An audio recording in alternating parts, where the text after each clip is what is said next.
Assalamualaikum warahmatullahi wabarakatuh. Alhamdulillah, Allahumma salli wa sallim ala Sayyidina Muhammad wa ala ali Sayyidina Muhammad. Allahumma salli ala Sayyidina Muhammad bil fatih lima uglik wal khatim lima sabaq nasir haq bil haq wal hadi ila siratikal mustaqim wa ala alihi haqqa qadrihi wa miqdarihi al-azim. Insyaallah kedepannya kita akan membaca kitab Tazkiratus Sami' wal Mutakallim karya Syekh Badruddin Ibnu Jamaah. Sebelumnya saya mau sedikit cerita dulu. Jadi bulan Agustus kemarin saya boyong dari pondok pesantren Asidikiyah. Beberapa santri diantaranya saudara Zaki Injan Zaki Saidi, dan saudara Dimas Dwi Chandra. Mereka berdua merupakan santri yang istiqomah ngaji kitab ini. Karena posisinya saya boyong gitu, akhirnya saya bilang, nanti insya Allah saya bacakan ulang kitabnya sampai khatam di YouTube gitu. Jadi mereka belum khatam, saya keburu boyong dari pesantren. Akhirnya saya niatkan saya pengen baca kitab ini, kitab Tazkiratus Sami wal Mutakallim karya Al-Imam Syekh Badruddin Ibnu Jamaah. Baik, sebelumnya alangkah baiknya kita mengenal dulu siapa beliau. Siapa Syekh Badruddin Ibnu Jamaah ini? Mungkin biografi ini akan sedikit lebih panjang ya. Dan saya mungkin ceritakan dulu sedikit. Kitab Tazkiratus Sami' wal Mutakallim ini adalah kitab akhlak. Tapi sama orang-orang NU itu jarang dipelajari. Malahan kebanyakan dipelajari oleh saudara-saudara kita yang di sebelah, orang-orang Wahabi. Jadi ketika saya searching di YouTube, di Google, kalau di internet sendiri, di chat tulisan sendiri, ada sih yang nulis di NU online gitu. Tapi kalau untuk di YouTube itu yang membaca atau mengkaji kitab itu tuh sedikit. Kebanyakan itu dari kalangan sebelah.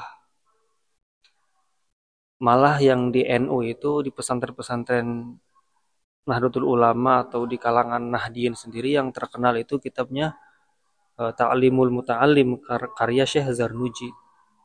Padahal menurut saya, kitab ini, kitab Tazkiratus Sami wal Mutakallim ini lebih relevan dibanding kitabnya Ta'limul Ta'lim.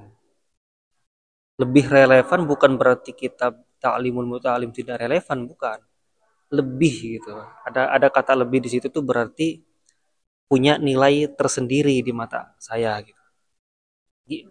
Salah satunya apa? Salah satunya dari segi madhab. Kitab Ta'limul Muta'allim itu yang mengarang itu Syekh Zarnuji. Itu madhabnya Hanafi. Ya, madhabnya Imam Abu Hanifah. Nah, sedangkan kitab Tazkiratus Sami wal Mutakallim ini itu dikarang oleh yang bermadhab Syafi'i, yaitu madhab kita, yaitu Syekh Ibnu Jamaah gitu. Jadi dari segi madhabnya saja beda. Lah kalau ada yang nanya, lah itu kan fikih gitu, itu kan madhab dalam fikih. Iya emang madhab dalam fikih. Cuman kalau kita lebih rinci lagi melihat, kalau kita bisa melihat fikih itu juga ada sangkut pautnya sama adat istiadat, di mana adat istiadat sendiri merupakan etika gitu. Ketika kita tinggal di suatu daerah, kita menggunakan etika di daerah yang lain. Atau gini aja lah, kita tinggal di daerah Jawa, kita tinggal di daerah Jawa pakai etikanya orang Jakarta, itu nggak bakal cocok. Artinya apa? Artinya etika itu sangat berpengaruh terhadap adat gitu. Bahkan Imam Ahmad bin Hambal sendiri, beliau itu ketika sholat di musola atau masjidnya yang bermadhab Syafi'i, beliau melakukan kunut, gitu. Dia melakukan kunut. Nah, begitulah salah satu contohnya ya. Jadi emang sedikit sekali yang membahas kitab ini, padahal kitab ini lebih relevan di zaman sekarang. Apalagi ditambah kitab ini dikarang itu di akhir-akhir. Jadi kalau kitab Ta'limul Muta'alim itu kan duluan. Nah, baru ini tuh baru-baru setelah kitab Ta'limul Muta'alim. Artinya apa? Artinya sesuatu yang ditulis terakhiran itu biasanya lebih relevan untuk zaman-zaman yang dekat seperti kita. Gitu. Oke, ala kulli hal, sebelum kita masuk dalam pembahasan kitab Tadhkiratus Sami' wal Mutakallim atau kita masuk mukadimahnya, alangkah baiknya kita mengetahui dulu siapa sebenarnya Syekh Ibnu Jam'ah ini. Bismillah. Siapa beliau? Beliau adalah Abu Abdullah. Beliau merupakan nama asli beliau, nama panjang beliau itu Abu Abdillah Badruddin Muhammad bin Ibrahim. Jadi nama asli beliau itu Muhammad. Ya, Muhammad, bapaknya Ibrahim. Muhammad bin Ibrahim bin Sa'dullah bin Jama'ah bin Ali bin Jama'ah bin Hazim bin Sokhr Al-Kinani Al-Hamawi Asy-Syafi'i. Hamawi itu di Hamah. Hamah itu di daerah Suriah. Jadi beliau tinggal di daerah Suriah. Julukan beliau Badruddin. Ya, julukan beliau tuh. Rembulannya agama. Nama beliau aslinya Muhammad. Bapak beliau namanya Ibrahim. Kenapa beliau dijuluki sebagai Ibnu Jama'ah? Ini nih. Sebenarnya ini udah menjadi adat istiadat orang-orang sana gitu. Bahkan kalau kita lihat dari yang terkenal aja lah, ya ada namanya kitab Alfiyah Ibnu Malik. Itu kita kenal yang ngarang kitab Alfiyah itu Syekh Ibnu Malik kan, padahal namanya bukan itu. Padahal namanya bukan itu. Tapi yang disebut malah buyutnya, kakeknya. Kenapa demikian? Kalau dalam keterangan yang kami dapatkan di Syarah Alfiyah Ibnu Malik itu, kenapa disebutkan Ibnu Malik? Karena kakeknya yang bernama Malik itu merupakan ulama besar yang terkenal di daerah tersebut. Nah, karena kitab Alfiyahnya ini terkenal, orang-orang menjulukinya Ibnu Malik. Namanya Ibnu Malik itu nama aslinya juga Muhammad sama. Ya, Abu Abdillah Jamaluddin Muhammad bin Abdullah bin Malik. Namanya Muhammad, bapaknya Abdullah. Tapi beliau disebut Ibnu Malik bukan Ibnu Abdullah atau Ibnu Abdillah, kan? Itu karena kakeknya dulu yang bernama Malik merupakan ulama ternama di daerah tersebut. Jadi orang-orang memanggil beliau dengan sebutan Ibnu Malik. Begitupun jika pengarang kitab Alfiyah ini memiliki anak. Ketika pengarang Alfiyah ini memiliki anak, itu pasti anaknya juga pasti disebut Ibnu Malik. Gitu. Jadi yang kesorot itu siapa datuk yang paling terkenalnya. Sama kayak Imam Syafi'i. Imam Syafi'i nama aslinya siapa? Muhammad bin Idris. Syafi'i itu malah buyutnya yang keberapa gitu. Nah ini juga sama. Jadi nama asli beliau, nama asli Syekh Ibnu Jama'ah itu Muhammad bin Ibrahim bin Sa'dullah bin Jama'ah. Nah, jadi Jama'ah itu buyut bapak dari buyut. Ya, buyutnya bapak. Karena nanti Jama'ah itu nanti ada lagi di buyutnya yang ke atas gitu. Jadi Jama'ah bin Ali bin Jama'ah bin Hazim bin Sokhr. Jadi nama beliau nisbat ke buyutnya yang terkenal, yaitu Syekh Ibnu Jamaah atau Syekh Jamaah. Makanya beliau dijuluki dengan Syekh Ibnu Jamaah. Dalam muqaddimahnya ada terjamatul musannif, terjamatul musannif. Di sini dikatakan bahwasanya beliau ini lahir pada malam Jumat. Beliau lahir malam Jumat tanggal 4 Rabiul Akhir tahun 639 Hijriyah. Lahirnya di mana? Di Hamah. Hamah itu daerah di Suriah. Nah, beliau ini lahir dalam keluarga yang sangat kental dengan ilmu agama. Jadi nggak heran ya kalau misalkan beliau ini nantinya beliau ini jadi ulama besar tuh nggak heran. Karena beliau lahir dari keluarga yang kental dengan ilmu agama. Pun begitu pun bukan hanya ilmu agama tapi ilmu qadhi. Apa ilmu qadhi? Ilmu qadhi itu ilmu keadilan. Berbeda dengan hakim di Indonesia sekarang, beda. Ini beda banget ya. Ini masuknya dia itu ke ranah fatwa. Nah, beliau itu di usia-usia kecil, beliau belajar baca Al-Quran, belajar kitab-kitab itu belajarnya ke bapaknya. Siapa bapaknya? Bapaknya itu Ibrahim bin Sa'dullah bin Jamaah. Atau terkenal bapaknya itu dengan sebutan Burhanuddin Ibnu Jamaah. Jadi ayahnya sendiri terkenal dengan sebutan Burhanuddin Ibnu Jamaah. Nama aslinya mah Ibrahim bin Sa'dullah. Anaknya terkenal dengan Badruddin Ibnu Jamaah. Bapaknya Burhanuddin Ibnu Jamaah. Nah, Syekh Ibnu Jamaah ini belajar kepada ayahnya Burhanuddin Ibrahim Ibnu Jamaah. Yang mana ayahnya ini seorang ulama besar, ahli fikih ya. Kakeknya juga demikian ya. Syekh Sa'dullah juga demikian, seorang ulama. Nah, di masa-masa muda beliau itu mendengarkan hadis daripada guru-guru yang ada di wilayah Hamah. Di antara gurunya itu ada Syekh Syarifuddin Abdul Aziz Al-Ansari. Beliau wafat tahun 662 Hijriah. Kemudian beliau mendengar hadis juga kepada Ar-Radhi Ibnu Al-Burhan yang wafat tahun 664 Hijriah.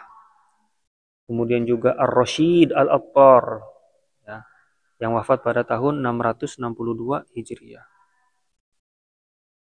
Kemudian juga At-Taj Ibnu Al-Qastolani yang wafat tahun 665 Hijriah. Kemudian ada At-Taqi Ibnu Abi Al-Yusr yang wafat tahun 672 Hijriah dan lain-lain. Ulama yang saya sebutkan tadi itu adalah ulama-ulama di mana Syekh Ibnu Jamaah itu mendengarkan hadis kepada beliau.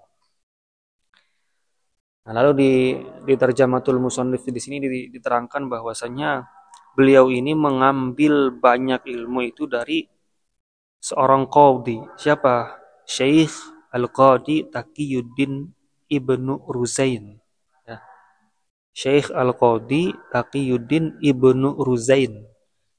Beliau Syekh Ibnu Jamaah banyak mengambil ilmu kepada beliau. Ya. Syekh Taqiyuddin Ibnu Ruzain yang wafat tahun 680 Hijriah. Nah, kemudian beliau belajar nahwu kepada Imam Malik. Ya. Imam Ibnu Malik yang nama aslinya Abu Abdillah Jamaluddin Muhammad bin Abdillah bin Malik At-Ta'i Al-Jayyani yang terkenal dengan kitab beliau yang populer Alfiyah Ibnu Malik ya. Jadi Syekh Ibnu Jamaah sendiri belajar nahwunya kepada Imam Ibnu Malik, di mana diceritakan bahwasanya Imam Ibnu Malik ini kalau ngajar beliau ini selalu menghadap papan tulis. Artinya apa? Artinya beliau ini kalau ngajar membelakangi muridnya.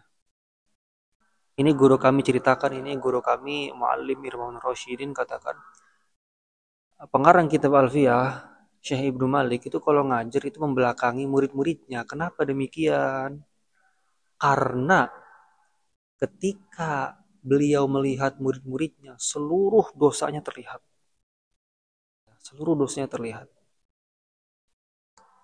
Bahkan ada yang bahkan dikatakan ada yang sampai melihat manusia itu seperti binatang, saking banyaknya dosanya. Makanya untuk menjaga itu semua, Syekh Ibnu Malik itu ketika beliau ngajar, beliau itu selalu membelakangi murid-muridnya. Gitu. Nah, gitulah Syekh Ibnu Malik itu adalah guru daripada Syekh Badruddin Ibnu Jamaah. Nah, kehebatan Syekh Ibnu Jamaah itu apalagi sih? Kehebatan Syekh Ibnu Jamaah itu pernah beliau memfatwakan sesuatu. Jadi Syekh Badruddin Ibnu Jamaah ini pernah memfatwakan sesuatu. Fatwanya ini diajukan kepada Imam Nawawi. Jadi masih satu zaman dengan Imam Nawawi.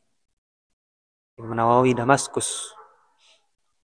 Nah, ketika diajukan kata Imam Nawawi, sahih, ya, ini baik, bagus katanya. Jawabannya bagus. Artinya apa? Artinya fatwanya saja sudah diakui oleh Imam Nawawi.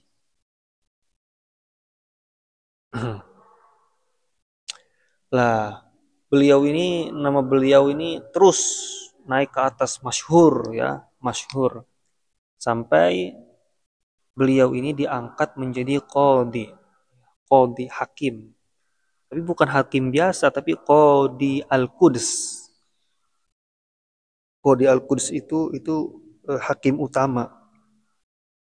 Jadi pada tahun 675 Hijriah, beliau pergi ke Yerusalem dan beliau diangkat menjadi Qadhil Quds. Nggak tahu berapa tahun, lalu beliau diberhentikan. Beliau diberhentikan pada tahun 687, beliau diangkat kembali jadi qadhi plus khatib. Nah, gitu. Jadi tahun 675 diangkat, nggak tahu tuh berapa tahun. Kemudian tahun 687 Hijriah itu beliau diangkat lagi jadi qadhi, jadi Qadhil Quds plus jadi khatib,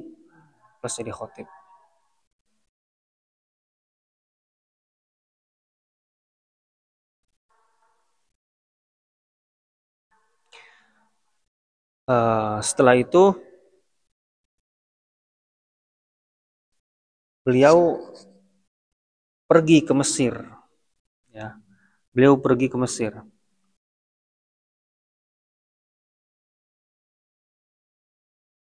Jadi ketika beliau menjabat sebagai qadhi di Yerusalem, Palestina, sampai tahun 690 beliau langsung pergi ke Mesir dan menjadi qadhi di sana. Menjadi qadhi plus menjadi khatib Masjid Al-Azhar. Jadi 687 beliau diangkat kembali jadi qadhi Yerusalem, ya, Qadhil Quds. 87, 88, 89, 90 selama 3 tahun. Kemudian beliau berhenti, beliau lanjut langsung pada tahun 690 jadi qadhi Mesir sekaligus khatib di Al-Azhar, di Masjid Al-Azhar. Nah, kemudian 3 tahun kemudian, yaitu pada tahun 693, beliau diberhentikan lagi.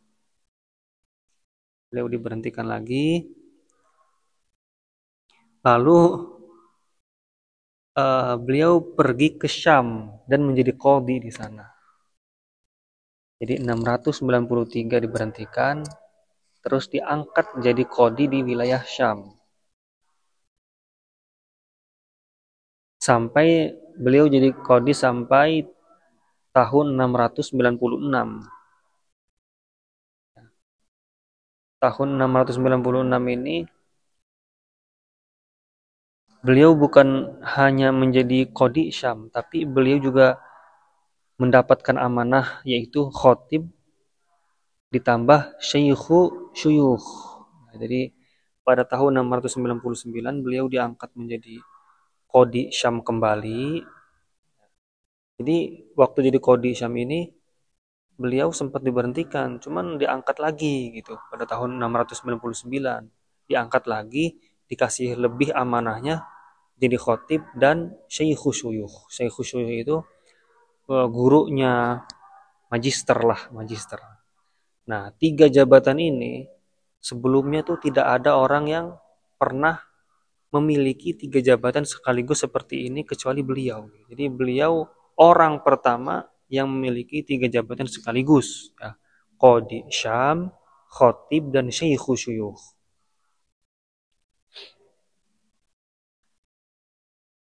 Nah, kemudian beliau entah berapa tahun lah, 699, lalu beliau setelah memiliki tiga jabatan tersebut,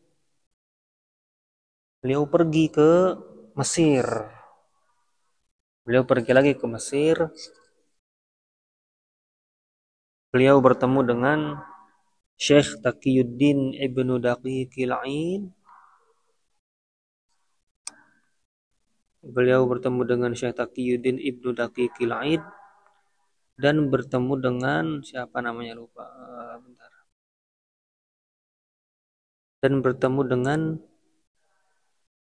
Ibnu binti Al-Auz. Nah, pada tahun 702 Hijriah ini, beliau ini sebenarnya posisinya itu udah menjadi qadi Mesir. Qadi Mesir. Menjadi qadi Mesir sampai tahun 710 Hijriah.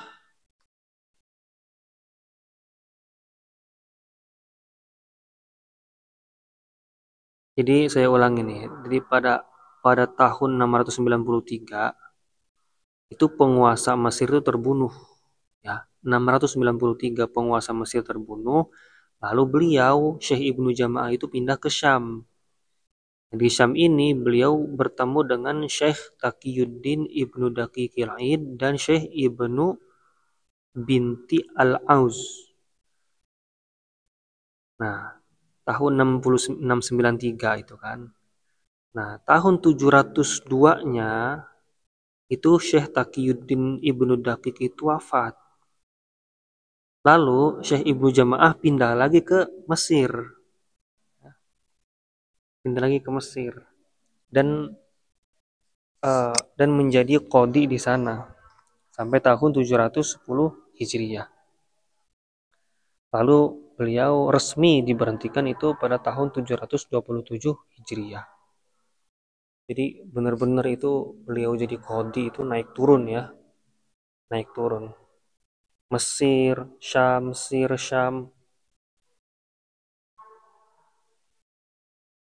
Jabatan yang sangat luar biasa.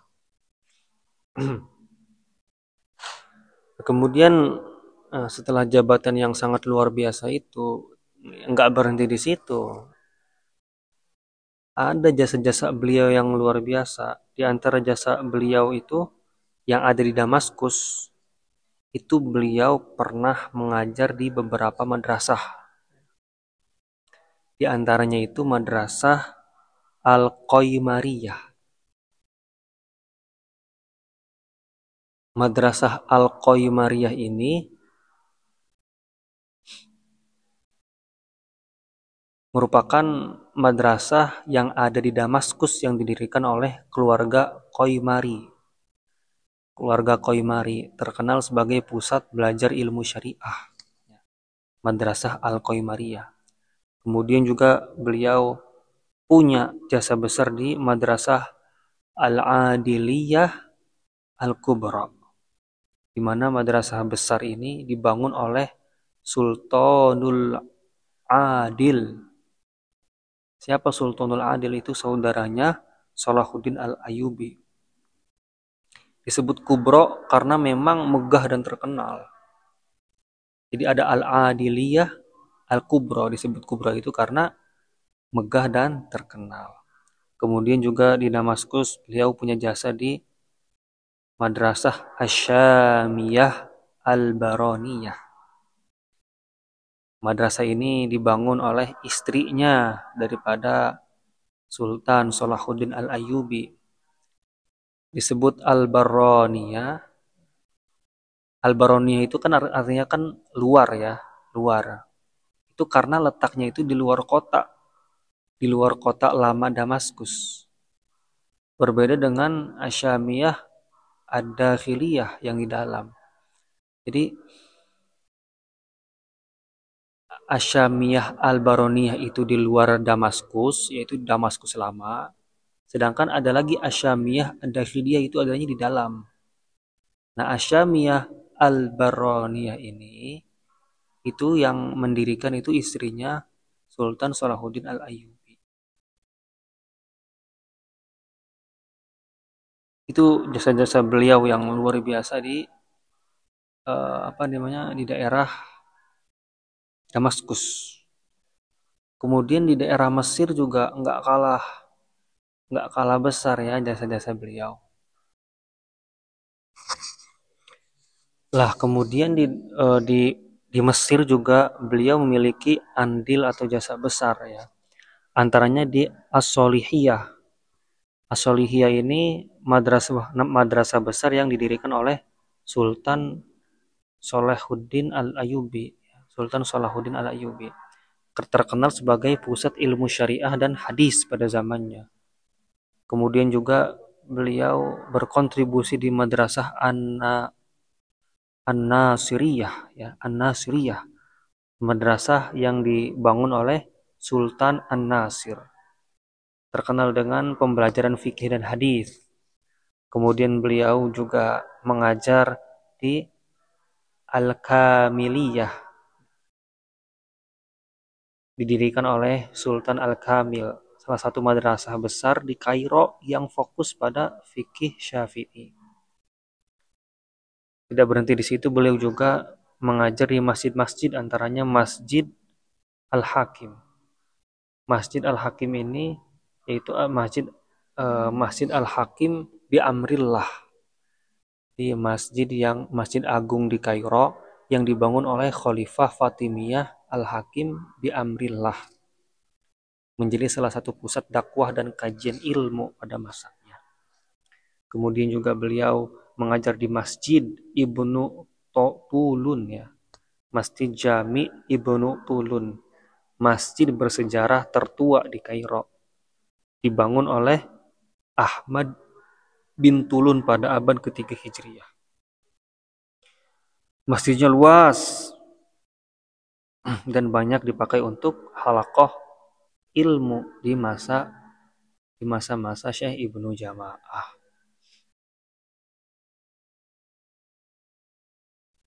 Di antara murid-murid beliau yang terkenal, yaitu ada putranya sendiri, yaitu Syekh Izzuddin bin Muhammad bin Ibrahim, putranya beliau. Kemudian di antara murid beliau yang terkenal juga ada Syekh Salahuddin As-Sofadi. Beliau lahir di Palestina, wafat di Damaskus, madhab Syafi'i. Terkenal beliau nih. Karyanya itu ada Al-Wafi bil Wafayat, karya daripada Syekh Salahuddin As-Sofadi. Kemudian ada Imam Az-Zahabi. Ini udah enggak asing lagi ini mah. Jadi Imam Az-Zahabi itu merupakan murid daripada Syekh Ibnu Jamaah. Kemudian ada Syekh Tajuddin As-Subki. Syekh Tajuddin As-Subki ini merupakan anak dari Syekh Taqiyuddin As-Subki.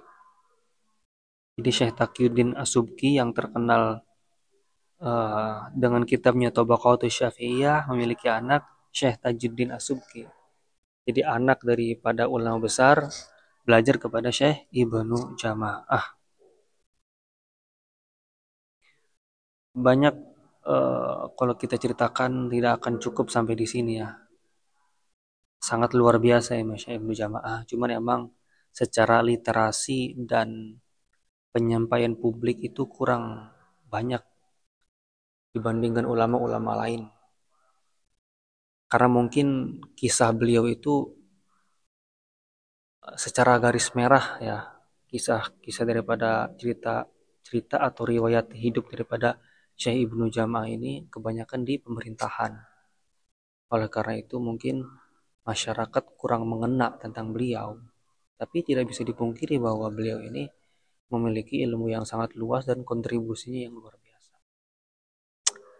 Sudah menjadi hal wajar jika seorang ulama masuk ke ranah politik. Berbeda dengan ulama yang tidak mau menyentuh ranah politik. Itu terkenalnya di zaman sekarang akan beda rasanya. Tapi mereka semua sama-sama ulama memiliki karya-karya yang luar biasa. Nah, di antara karya-karya beliau itu banyak banget ya. Kalau disebutin juga lumayan banyak, tapi dikit-dikit lah disebutin.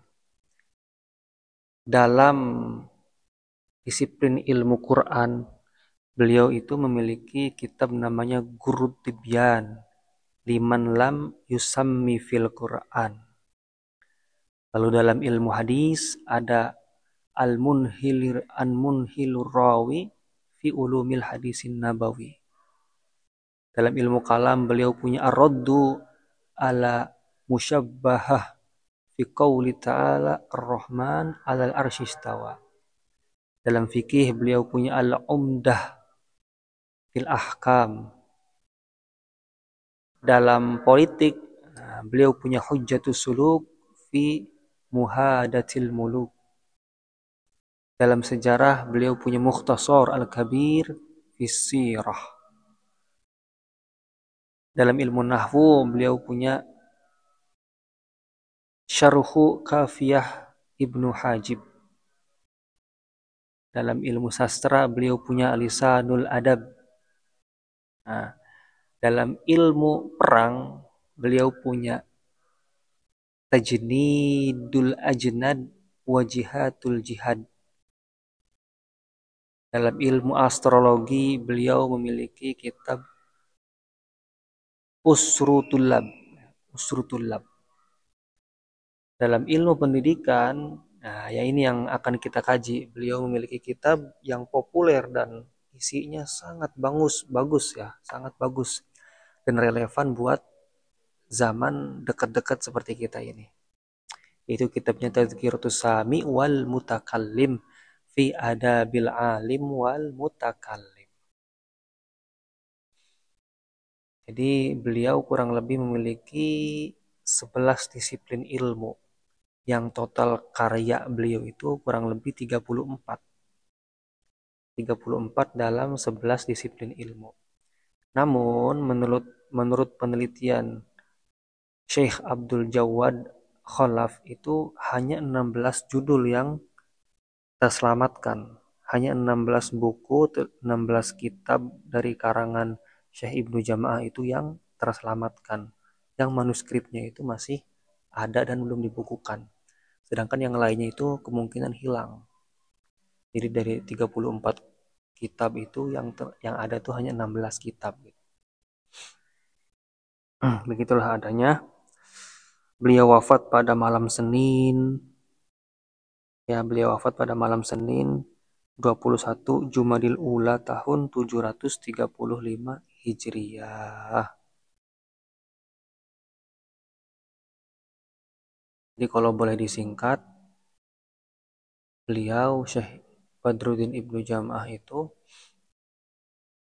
lahir di Hamah. Ya, Hamah itu Suriah pada malam Jumat 4 Rabiul Awal.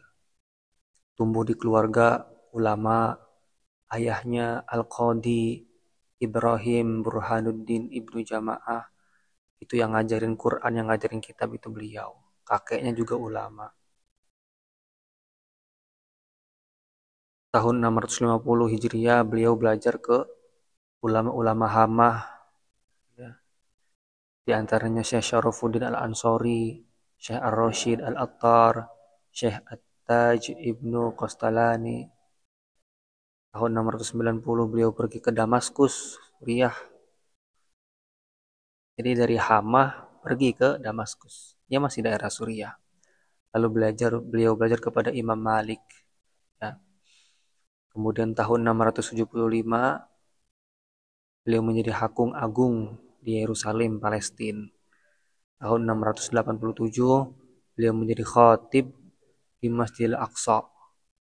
Tahun 690 beliau menjadi qadil qudat di Kairo, Mesir ya, sekaligus jadi khatib di Masjid Al-Azhar.